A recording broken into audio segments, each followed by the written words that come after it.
we go. Can you guys hear me right now? So did you hear any of that stuff? So my apologies, folks. I just want to come out and start saying happy birthday to my son, Marcus. It's his 34th birthday. Yes, I'm an old fella. I do have a 34-year-old. But so what I was saying is, here's what I like to do. I like to start with the chart each day. But what I've been watching, though, lately is oil. Oil has been the predicator of why mortgage rates are going up, and mortgage applications are just plummeting right now as well. So I've been watching oil. The other markets have been watching oil as well. But there's what's called a backwardation going on in the markets right at this point. So I want to go over to that in a second. But each day, as you know, I like to start with the chart. And folks, this is bad news. Okay, all you have to understand is we did not hear, but now it's okay. Good. Let me know. So I'm repeating myself. So my apologies, folks. So each day, all you have to understand is look at that number right up through there. I'm going to give you two pieces of advice. If it's red, that's bad. If it's over 10, that's even worse. That means mortgage rates are actually going to start to move. So here's the concern I have is right through here, a 2-day chart. This is called a gap right through here. So I'm not going to go into the real details with this, but usually when we open with a gap like this, it usually fills. So it means the market will come back up. Again, as this chart goes down, that's bad news for mortgage rates. But the good news is right now, well, the bad news is mortgage rates are down a lot over basically since the Iranian conflict. Why? It's oil. And a lot of people are now moving to adjustable rate mortgages. But how bad are things right down through here? So you imagine mortgage applications fell by 2.3%. A lot of people are going to adjustable rate mortgages. I'm going to talk to you about that in another video. But the whole culprit here is Iran.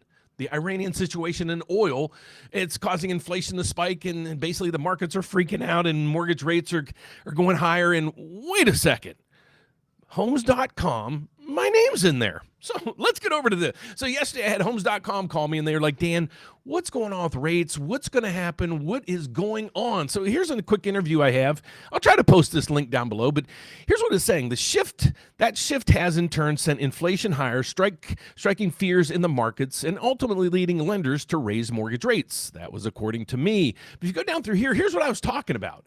I basically was saying when the war started in February, I, as well as most people, just thought, okay, this thing's going to last 2-3 weeks maybe. We'll have a spike in oil. That's what happened over the last few times that we've had this before. And then all of a sudden you'll have it just end and then everything will just come back to normal. Well, that's not happening right now. It's lasting longer, and that's freaking out the markets. But we have good news. But let's just go over to here, right through here. I was thinking that the same thing as most people. I thought this was going to be short-lived, as that's what I told homes.com yesterday. Now it's freaking out the markets. Even if you think this ends, you have an oil shortage, so prices are going to stay higher for longer, and that's going to keep the inflation stickier for longer. So let's get over to what is the culprit today? It's oil. It's oil once again. Yesterday we had oil dropping below $100 a barrel. It was rallying. We thought the war was over, and now today we don't know really what's going on. So just track oil. But the good news is right through here. I've been tracking oil, but yesterday there was a report out that there's backwardation in the oil market. Now, you don't really have to understand how this works. All you have to understand is the futures market, which is telling us where oil is going to be down the road. It's actually telling us it's going to be much lower. Okay, a lot lower. So here's what it's saying. Brent crude right now is about $105 a barrel. In 6 months, it should be about $88 a barrel. This is all the markets and the predictions markets telling us. So they're saying right now it's 105. 6 months from now, it's going to be 88. 12 months from now, it should be about $80 a barrel. It could even be better than these numbers. But here's the chart I want you guys to see right down through here. This is what backwardation means. If you look at the futures prices of oil, the futures saying the prices are coming way down. And this is even, you look at the poly markets and are predicting the same thing. So this is telling me, and the markets, and this is what happened yesterday, it's saying, okay, even the futures markets is saying, okay, oil's going to come tumbling down, basically almost where it was previously before the war. That's going to be good news. Because remember when rates right before the war, oil was about $60, $70 a barrel. Rates were at 5.99. Mortgage rates were at 5.99. Did you miss it? I'm going to make sure you don't miss it again. So let's get over to the economic news we have for today. So here's what the markets look at. Here's what the Federal Reserve looks at. Here's all the stuff that people look at when they're trying to figure out where bond yields or where yields are going. And if you're watching this channel, you're a homeowner, you're a home buyer trying to figure out where mortgage rates are going, and that's a yield on a bond. So that's the chart that we go over through right through here. This is a mortgage bond that trades on Wall Street. As the price goes down, the yields go up. So that's what's happening over through here. So let's get to the economic news that we have for today. We have some good news on the surface when it comes to housing starts and building permits. It looks pretty good. You go through here and it says housing starts. Last reading was 1.5. It was supposed to drop a little bit to 1.4. It went to 1.46. Okay, that's a good number. You go to building permits, 1.36, 1.38. Okay, it went to 1.44. That's even better. Well, if you really look into you don't look at this as a book cover, look inside the book. Well, if you look inside the book, the numbers here saying single-family home residencies, they're down 5%. So that means less single-family homes are being built. So what's being built? 11% increase in multifamily. So they're saying, okay, more and more people are going to be renters. Is that you? Well, that's what I'm trying to help you understand. If you're looking to buy a house, that's why you're watching this channel. So the thing that's coming down the pike right through here is the markets are also looking at initial jobless claims. How bad is the employment market? Because if you see deterioration in the jobs market, then people are going to have, they're not working, they're not making any money, they're on unemployment, and they can't afford stuff. So that's going to be detrimental to the economy, right? Okay, so we have initial jobless claims. That's pretty stable. We're usually about 200,000, and that's right on point. And then you go to continued claims, and this is where you really pay attention to the numbers, because if you lost your job, and let's say you got a job back pretty quick, then you're really not going to go into that continued continued claims. But if you stay there, and the jobs numbers get worse and worse and worse, and continued claims keep rising, that's going to be a bad employment market. We haven't seen it. And even the Fed came out a couple years ago saying, there's going to be pain in households. Well, they said it was going to be in interest rates and prices of things, and they also said in the jobs market. We haven't seen that. And they basically, I'll say they did a pretty good landing on that part. Then you get to Philly Fed manufacturing. Manufacturing, that's going to be, we'll just skip past this because that's an adjustment that they made right through there. Manufacturing PMI is good. So basically the economic numbers are good. The employment numbers are good. Oil causing inflation to go up. But if you really look at the markets, why are the markets rallying? These things are here. It's the earnings reports that's coming out. So yesterday, Wednesday, we had NVIDIA coming out. That's what all the markets were waiting for to figure out, where tech's going from here. But we had things like Target, Lowe's, TJ Maxx, the places you and I shop. Okay, how'd they do? Well, Target, if you see behind my head, Target's earnings per share was up 26%.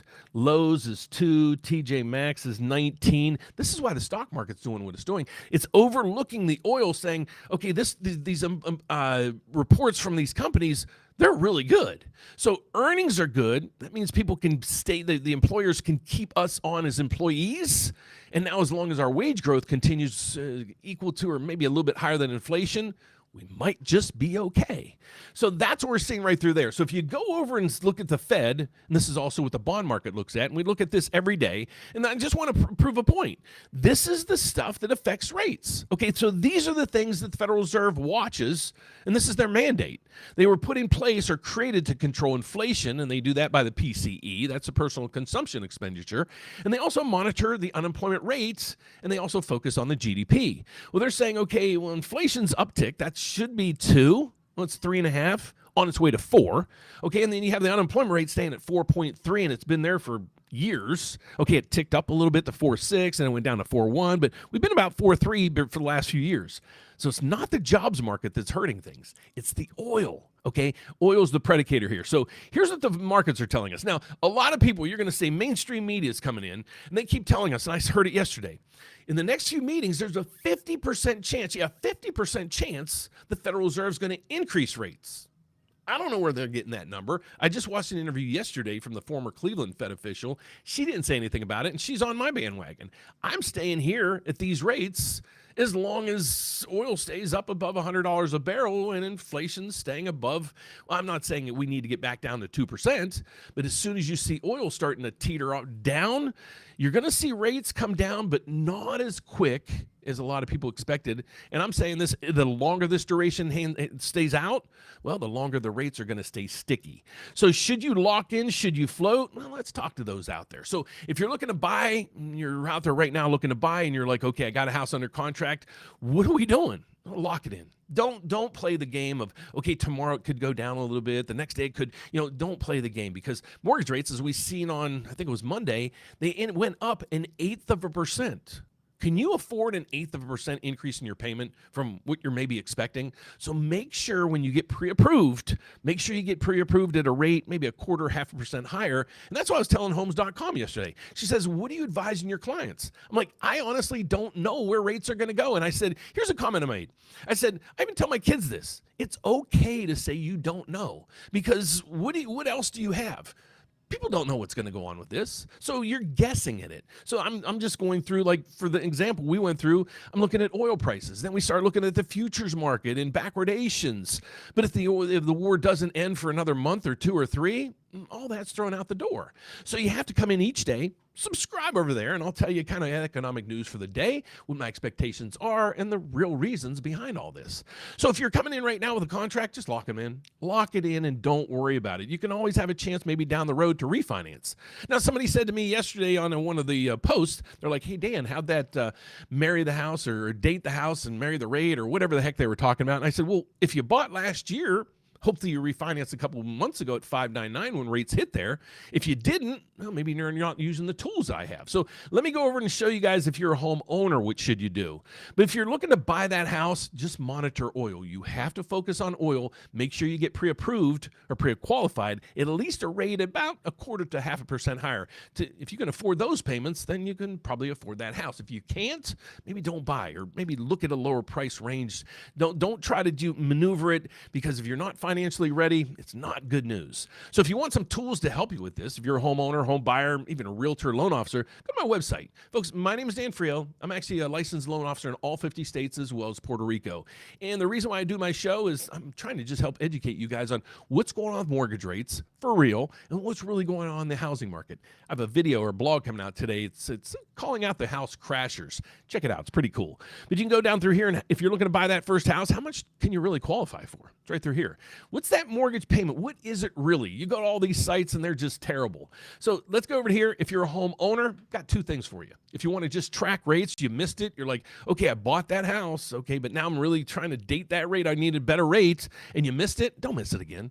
Go up there. It's called Rate Watch 2.2. Plug in your mortgage information. Here's what I want you to know. We're going to track 2 things for you. Where the rates go. So if you're saying, okay, Dan, when rates get to 5, call me, text me, and email me. Well, rates aren't probably going to get to 5, but we also put in there, how much of a monthly savings would you want? $200, $300, $500? The average person, well, before the war, we were helping the homeowners. We were reducing their rates by 1.3%. and savings of over $500. So check it out. We might be able to help you guys out there. So let's go and recast some of the news that we have for today. We have backwardation in the oil market. We have where I said through here where mortgage rates are going to stay stickier for higher for longer. So check out my article in homes.com. And let's go back, and we're going to end this thing with the chart. If you guys have any questions, let me know, because I'm going to end this thing at the chart. Minus 22 is not a good number, folks, but it's not going to be as detrimental as, let's go to a 5-day chart. How was it on Monday? Here's where Monday started, or wherever we were the other day.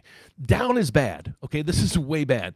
We started having a recovery yesterday. This was, remember, the war was supposed to end. Oil prices were supposed to come tumbling down, and there was another head fake. So now we're back down 23 ticks. What's going to happen next? You're going to have to subscribe and check this out daily to see where mortgage rates are going. But if you need some help with a mortgage, you're looking to buy, refinance, anything of that sort, I'd love to help you out. So, folks, my name, like I said, is Dan Frio. I'd love to help you out. If you're looking for a mortgage, check us out at therateupdate.com. That is it for today. But check out my blog that's coming out later today. I'm calling out those home crashers. Where'd it go? It was supposed to be worse in 2008. Well, I was actually waiting for house prices in my area to go down like 50% so I can buy up some houses. And unfortunately, the house prices kept going up, and actually mortgage rates are also going down from where they were as well. So housing crashers, you completely got it wrong. If you continue to watch those, God bless you. I hope you're using them for entertainment purposes, because it's when you look at the fact base of what their information's coming from and what they talked about, they're doing a pretty dismal job. So if there's no questions out there, thank you for joining me today.